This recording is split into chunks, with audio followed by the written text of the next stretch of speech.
Breaking news! May sarili ng signature shoe si Victor Wembanyama. Nike, naglabas ng malaking desisyon matapos ang $225 million contract. Magandang araw mga kahoops! Isang napakalaking balita ang gumulantang sa mundo ng NBA. Mukhang hindi lang sa loob ng court, nangingibabaw si Victor Wembanyama, kundi pati na rin sa negosyo ng basketball. Ayon sa ulat ni ESPN insider Shams Charania, pinalawig na ni Victor Wembanyama ang kanyang kontrata sa Nike sa isang pangmatagalang kasunduan. Bagamat hindi pa inilalabas ang eksaktong halaga ng kontrata, kinumpirma ng mga source na ito ay isang long-term deal. At ang mas exciting na balita, paparating na rin ang kauna-unahang Victor Wembanyama signature sneaker mula sa Nike. Dumating ang napakalaking kasunduang ito ilang araw lamang matapos. Pumirma si Wembanyama 2 years, $225 million maximum rookie extension kasama ang San Antonio Spurs. Isa itong malinaw na senyales na naniniwala ang Spurs at Nike na siya ang isa sa mukha ng NBA sa mga susunod na taon. Hindi lang basketball ang pinaghaharian ni Wembanyama. Noong 2024 pa ay naging ambassador na rin siya ng luxury fashion brand na Louis Vuitton. Patunay na lumalawak na rin ang kanyang impluwensya sa mundo ng fashion at negosyo. Sa edad na 22, patuloy na binabasag ni Wembanyama ang mga record.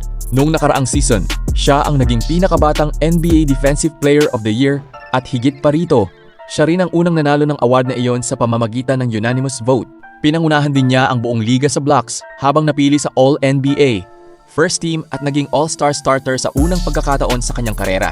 Dahil dito, sumama ang kanyang pangalan sa listahan ng mga alamat ng Spurs tulad ni George Gervin, David Robinson, Tim Duncan at Kawhi Leonard. Sa kanyang ikatlong NBA season, nagtala si Wembanyama ng career best averages na 25 points, 11.5 rebounds at 3.1 assists kada laro.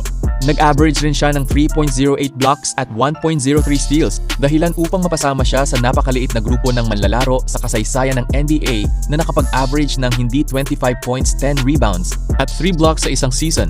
Hindi pa rito nagtatapos ang kanyang dominasyon. Nakapagtala rin siya ng 42 double-doubles sa 42 laro na may hindi bababa sa 10 rebounds at isang triple-double sa buong season.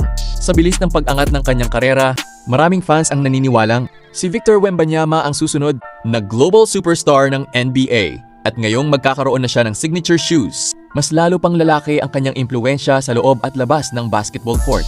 Kayo mga kahoops, sa tingin ba ninyo magiging isa ba ang signature shoes ni Victor Wembanyama sa pinakamabentang basketball shoes sa mundo? At handa na ba siyang maging bagong mukha ng NBA sa susunod na dekada? Mga kahoops, ano ang masasabi ninyo? Karapat-dapat na ba si Victor Wembanyama magkaroon ng sariling signature sneaker? At sa tingin ninyo, magiging isa ba ito sa pinakamabentang basketball shoes sa buong mundo? I-comment ang inyong opinyon sa ibaba.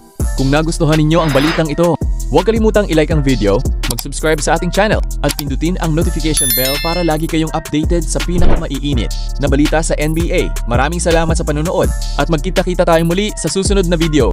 Hanggang sa muli mga kahoops!